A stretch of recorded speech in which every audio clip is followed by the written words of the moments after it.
আল্লাহর নবীর একজন সাহাবী নাম হলো দাহিয়া কলব। দাহিয়া কলবি নবীজির হাতে হাত দেইয়া বাইয়া তুইয়া কালিমা পড়ে মুসলমান হয়ে গেলেন। এবার ওই সাহাবী কাঁদতেছেন দাহিয়া কলব। আল্লাহর পয়গম্বর ডাক দিয়ে কয়, ও দাহিয়া, তারপরও তুমি কেন কান্না করো? আল্লাহ তো ওয়াদা করেছেন যারা কালিমা পড়ে মুসলমান হয়ে যাবে, যদি আকাশচুম্বী গুনাহ করে আল্লাহ রাব্বুল আলামিন তার পিছনের গুনাহগুলো মাফ করে তাকে মাসুম বানায় দিবেন। তারপরও তুমি কেন কান্না করো? দাহিয়া কলবি ডাক দিয়ে কয়, নবী গো, আমি এমন এক গুনাহ করেছি আবার দিল সাক্ষী দেয় ওই গুনাহ মনে হয় কোনোদিন আল্লাহ মাফ করবে না। নবীজি সব গুনাহ মাফ করবে, আমার মনে হয় এই গুনাহ মাফ করবে না। আমার আপনার নবী রাহমাতুল লিল আলামিন মদিনাওয়ালার নবী ডাক দিয়ে কয়, দাহিয়া কি এমন গুনাহ করেছো আমার কাছে বলতে পারবানি? দাহিয়া বলে, নবী গো, আমার বড় লজ্জা করে, কেমনে এই গুনার কথা বলবো আপনাকে? ও নবীজি, আমি এমন অপরাধী আল্লাহ মনে হয় আমারে কোনোদিন মাফ করবে না।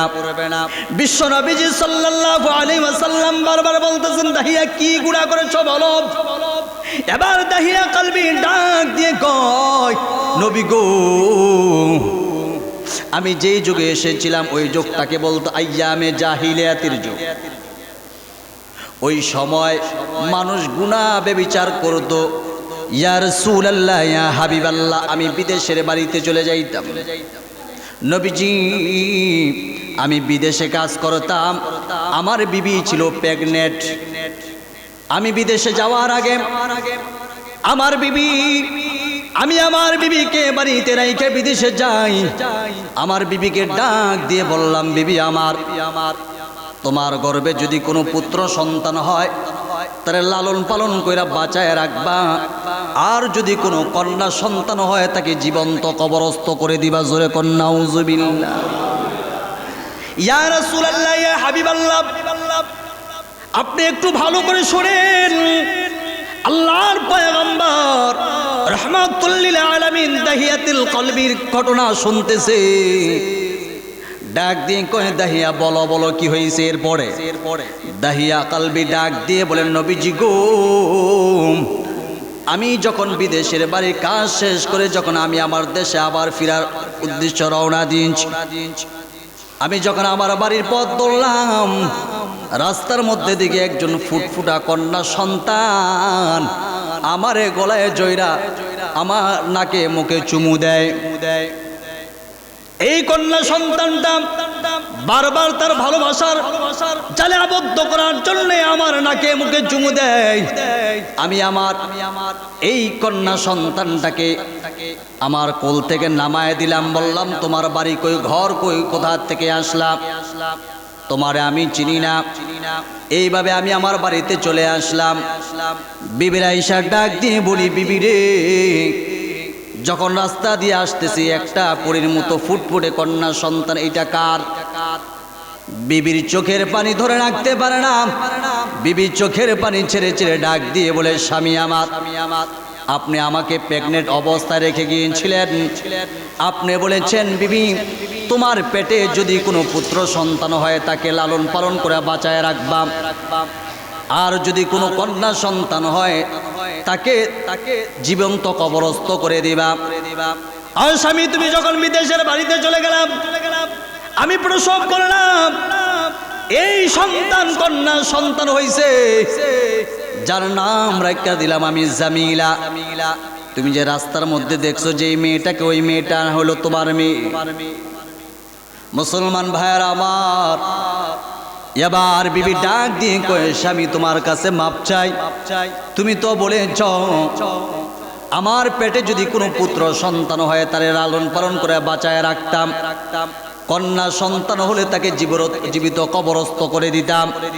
স্বামী আমার, আমি আমার সন্তানটাকে জীবিত কবরস্থ করতে পারি নাই, তোমার কথা রাখতে পারি নাই। পৃথিবীর এমন কোন ইতিহাস হয় না কোন মা তার কলিজার টুকরা কন্যা সন্তানকে কবরস্থ করবে। স্বামী রে, তুমি তো আমারে প্রেগনেন্ট অবস্থায় রেখে গিয়েছিলা। আমি আমার মেয়েটাকে যখন জন্ম দিতে গেছি জিহ্বাটা বের করে দিছি, জীবনের মায়া ছেড়ে দিয়েছি। এই মেয়েটাকে আমি কিভাবে কবরস্থ করবো একটু ভালো করে শোনেন। দেখেন কেমনে তওবা করেছে আল্লাহ, কিভাবে মাফ করে দিয়েছে। তওবাতুন নাসুহা করলে আল্লাহ মাফ করে দিতে পারে। এই জন্য এই ঘটনা আপনাদের সামনে বলছি। সাহাবাই কেরামের ঘটনা শুনলে ঈমান তাজা হয়। তারা কেমনে তওবা করেছে, তাদের মতো আমরা যদি তওবা করতে পারি আল্লাহ মাফ করে দিতে পারে কি পারে না। স্ত্রী ডাক দিয়ে কয়, স্বামী আমার, আমি হাজারো চেষ্টা করলাম আমার এই মেয়েটাকে জীবন্ত কবরস্থ করার জন্য, কিন্তু কোনোভাবেই পারি নাই। আমি তার নাম রাখছি জামিলা। এত সুন্দরী, এত সুন্দরী। আপনার কিছু চেহারা আমার এই মেয়ের চেহারার ভিতরে পাওয়া যায়, বাবার ছাপ পাওয়া যায়। এই জন্য আদর কইরা, মায়া কইরা, মোহাব্বত কইরা আপনার এই মেয়েটার নাম রাখছি আমি জামিলা। এবার স্বামী দাহিয়া কলবি ডাক দিয়ে কয়, নবী গো, আমি আমার বিবির সাথে চেঁচামেচি করতে লাগলাম, ও বিবি তাড়াতাড়ি আমার এই কন্যা সন্তানটাকে গোসল করায়া দাও। এবার যখন আমার বিবি আমার মেয়েটাকে গোসল করানোর জন্য নিয়ে যায়, মেয়েটা বারবার ডাক দিয়ে বলে, মা গো তাড়াতাড়ি গোসল দাও, বাবার সাথে আমি বেড়াইতে যাব। আজকে কতটা বছর হয়ে গেছে আমি আমার বাবার চেহারা দেখতে পাই না। আমার জন্মের পরে বাবার আদর কোনোদিন পাই নাই। আমি আমার বাবার সাথে বেড়াইতে যাব, তুমি তাড়াতাড়ি আমার সাজায় গোজায় দাও। মেয়েটা বারবার এই কথা বলে, আর আমার স্ত্রী কান্না করে মনে মনে বলে, মা তুমি জানো না জীবনের শেষ গোসল দিয়া দিতেছি রে মা। মা গো, তোর জন্ম দিতে গিয়া আমার কলিজা ছিঁড়া গেছে, কত রক্ত জড়াইছি রে মা। তোর বাবা পাষাণের হৃদয়, তুই তোর বাবারে চিনলি না। দাহিয়া কালবি রহমাতুল লিল আলামিন মায়ের নবীর সামনে ঘটনা বলতেছে আর কান্না করতেছে। ইয়া রাসূলুল্লাহ, ইয়া হাবিবাল্লাহ, যখন জামিলার মা সুন্দর করে সাজাইয়া আমার হাতে তুলে ধরে দিলেন, আমি আমার মেয়েটাকে ওই পাহাড়ি এলাকায় নিয়ে গেলাম। তার মা পিছনে পিছনে তাকায়া হাতটা বাড়ায় দিয়েছে। হের নবীর উম্মতের দল, জীবনের শেষ হাত ছাড়ি দিয়া মেয়েটার বিদায় দিয়া দেয়।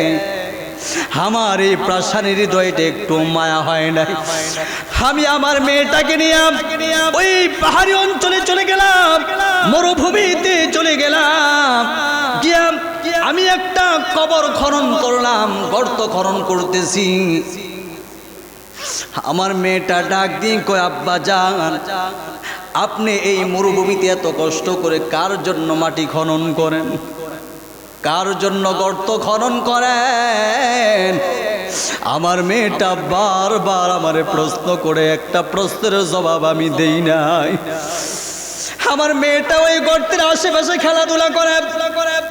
কিছুক্ষণ পর আইসা দেখে আমার পুরা শরীরটা ঘেমে গেছে। মাটি যে খুঁড়তেছি, মাটি কিছু চাকা আমার দাড়িতে লাগছে। আমার মেয়ে ছোট্ট ওন্নাটাই না আমার বলে, আব্বা কার জন্য এত কষ্ট করে তুমি মাটি খনন করো? আমার মেয়েটা ছোট্ট ওন্না দিয়ে আমার শরীরটা মুছে দেয়, আমার চেহারার গামগুলো মুছে দেয়, আমার দাড়িতে যে ময়লা লাগছে ময়লাগুলো পরিষ্কার দিয়ে বলে, আব্বা কার জন্য এত কষ্ট করে আপনি মাটি খনন করেন?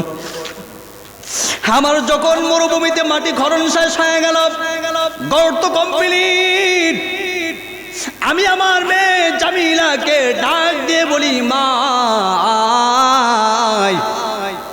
আয় দেখে যা, কত সুন্দর একটা গর্ত করছি।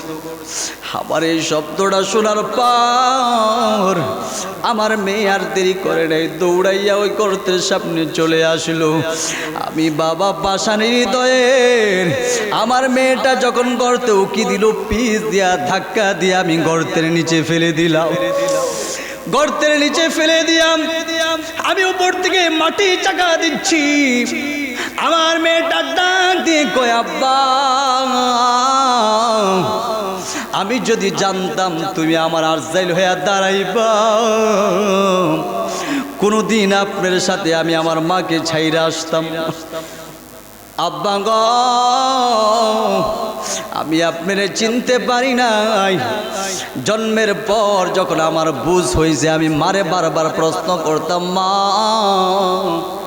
আমার আব্বাই কই, আমার আব্বাই কবে আসবে, আমি কি আমার আব্বার কোলে উঠব না?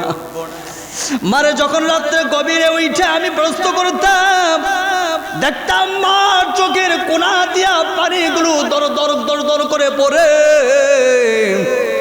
আমার মা ডাক দিয়া বলতো, জামিলা রে, তোর আব্বাই কত পাষাণী হৃদয়, তুই তো জানোস না। তোর আব্বাই যদি তোরে জীবিত পায় তোরে মাইরা ফালাইবে। আমার মা আমারে কত বুঝাইছে, কিন্তু আমি তো তখন বুঝি নাই। আমার মারে আমি জড়াই ধরে বলতাম, মা কোন বাবাইকে সন্তানকে মারতে পারে? ও মা, তুমি মিথ্যা কথা বলতেছ। আমি যখন মারে আপনার কথা বলতাম, তখন ওই মা খালি কান্না করত। হ্যাঁ যুবক, আইয়ামে জাহিলিয়াত যুগটা কেমন চলে একটু ভালো করে শোনেন। এর নবীর উম্মত দাহিয়া কালবি ডাক দিয়ে কয়, নবী গো, আমি যখন আমার সন্তান কন্যা সন্তানটাকে গর্তে ফেলে দিলাম, আমার মেয়েটা বলতেছে, আব্বা এবারের মতো আপনি ছেড়ে দেন, আপনি আপনার পরিচয় দিব না, দূর দূরান্ত চলে যাব। কোনোদিন বাবা বলে আপনাকে ডাকবো না, কোনোদিন আপনার পরিচয় দিব না, আমি দেশ দেশান্তর হয়ে যাব। একটাবার সুযোগ দেন, আমি আমার মার বুকে যেন আবার ফিরে যেতে পারি। ইয়া রাসূলুল্লাহ, ইয়া হাবিবাল্লাহ, কোনোভাবে আমার মায়া হলো না। আমি একটা বড় পাথরের টুকরা নিয়া এইভাবে উপর থেকে ছেড়ে দিলাম। আমার মেয়ের বুকে যখন এই পাথরটা পড়লো, সাথে সাথে মেয়ের বুকটা চূর্ণ বিচূর্ণ হয়ে ফেটে রক্তগুলো ফিঙ্কি দিয়ে আমার শরীরে এসে পড়েছে। আমার মেয়েটা ডাক দিয়ে বলে, আব্বা গো, আমার জীবনের শেষ, আমার মা আমার চেহারাটা দেখতে পাইল না। ইয়া রাসূলুল্লাহ, ইয়া হাবিবাল্লাহ, পাষাণী হৃদয়টা একটু মায়া হলো না। আমি তাকায় দেখি আমার মেয়ের দুইটা হাত ছটফট করতেছে, আমার মেয়ের দুইটা পাও ছটফট করতেছে। ফিঙ্কি দিয়া যখন রক্তগুলো আসতেছে, ওই রক্তের ভিতরে আমার গ্রাম পাইতেছি। তারপরে একটু মায়া হইল না, একটু দয়া হইল না। ইয়া রাসূলুল্লাহ, ইয়া হাবিবাল্লাহ, কিছুক্ষণ পর মাটি চাপা দিয়ে আমার মেয়েটাকে এই অবস্থায় রেখে আমি চলে আসলাম। নবী গো, আমি যখন আজ সই খাটে, মনে হয় আমার মেয়ের ওই কান্নার শব্দগুলো আমার কানে বেশি আসে। মনে হচ্ছে আমার মেয়ে জামিলা ডাক দিয়ে বলতেছে, আব্বা কেমনে পাষাণী হৃদয়ের মানুষ হইলা, কেমনে আমার এইভাবে চাপা মাটি দিয়া চলে আস, কেমনে আমার মেরে ফেললা, একটু কি মায়া হয় না? ইয়া রাসূলুল্লাহ, ইয়া হাবিবাল্লাহ, যখনই আমি ঘুমাই, ঘুমানোর পর এই শব্দগুলো যখন আমার কানে আসে, আমি আর ঘুমাইতে পারি না। এই ঘটনা বলতেছে রহমাতুল লিল আলামিন মদিনার নবী, মায়ের নবীজি সরকারে দু আলম নবীজির কাছে। তাহিয়া কালবি তাকায় দেখেন বিশ্ব নবীজির চোখের কোণা দিয়া পানিগুলো বের হয়ে পড়ছে। নবীজি ডাক দিয়ে কয়, দাহিয়া রে, এমন কি কোনো পাষাণ হৃদয়ের বাবা হতে পারে তারা আপন মেয়েটাকে এইভাবে কবরস্থ করতে পারে? মেয়েরা সব সময় বাবার কলিজা থাকে, ঠিক না বেঠিক? দেখবেন সন্তানের ভিতরে সবচেয়ে বেশি মায়া মেয়েদের বাবার জন্য। স্বামীর বাড়িতে গেল বাবার খোঁজ খবর নেয়, যেখানে যায় মাগো বাবা আইসিনি। আল্লাহর পয়গম্বর ডাক দিয়ে বলে, দাহিয়া রে, কেমনে এই কাজটা করলি তোরে এই মাসুম বাচ্চার সাথে? দাহিয়া ডাক দিয়ে বলে, ইয়া রাসূলুল্লাহ, ইয়া হাবিবাল্লাহ, আপনি এখন বলেন আল্লাহ আমারে মাফ করবেনি? আমার তো দিল সাক্ষী দেয় আল্লাহ সব গুনাহ মাফ করতে পারে, এই গুনাহ মনে হয় আল্লাহ আমারে মাফ করবে। আমি আল্লাহর কাছে কি জবাব দিব? নবী গো, আল্লাহ মনে হয় আমারে আর মাফ করবে না। আল্লাহ রাব্বুল আলামিন তখন বললেন, কুল ইয়া ইবাদিয়াল্লাযীনা আসরাফু আলা আনফুসিহিম লা তাকুনাতু মির রাহমাতিল্লাহ। ডাক দিয়ে বলে, দাহিয়া, আল্লাহ রহমত থেকে নিরাশ হইস না। গুনাহ করতে করতে যদি পাহাড় আসমান পরিমাণ বইরা ফেলা আসি, তুই তো ইমান আনার আগে তুই গুনাহ করেছ, অর্থাৎ তুই মুসলমান হওয়ার আগে এই গুনাহ করেছ। এখন যেহেতু আবার হাতে হাত রেখা বাইয়া তুইয়া কালিমা পড়ে মুসলমান হয়ে গেছ, তুমি পিছনে যা গুনাহ করেছ আল্লাহ রব্বুল আলামিন সব গুনাহ করে মাফ করে তোমাকে জান্নাতি মেহমান হিসাবে কবুল করে নিবে। या इलाही मुझसे मुझको दूर कर, ताकि देखो मुझ में तुझको एक नजर। या इलाही तू मेरा रहमान है, या इलाही तू मेरा रहीम है, या इलाही तू मेरा सत्तार है, या इलाही तू मेरा रहीम है। এইভাবে খাটি দিলে তওবা করতে রাজি আছি তো ইনশাআল্লাহ? দাহিয়া কালবি একজন না দুইজন না বহু কন্যা সন্তান সে নিজে জীবিত কবরস্থ দিয়েছে। আইয়ামে জাহিলিয়াতে যখন কোনো কন্যা সন্তান হতো তারা মনে করতো এইটা লানত।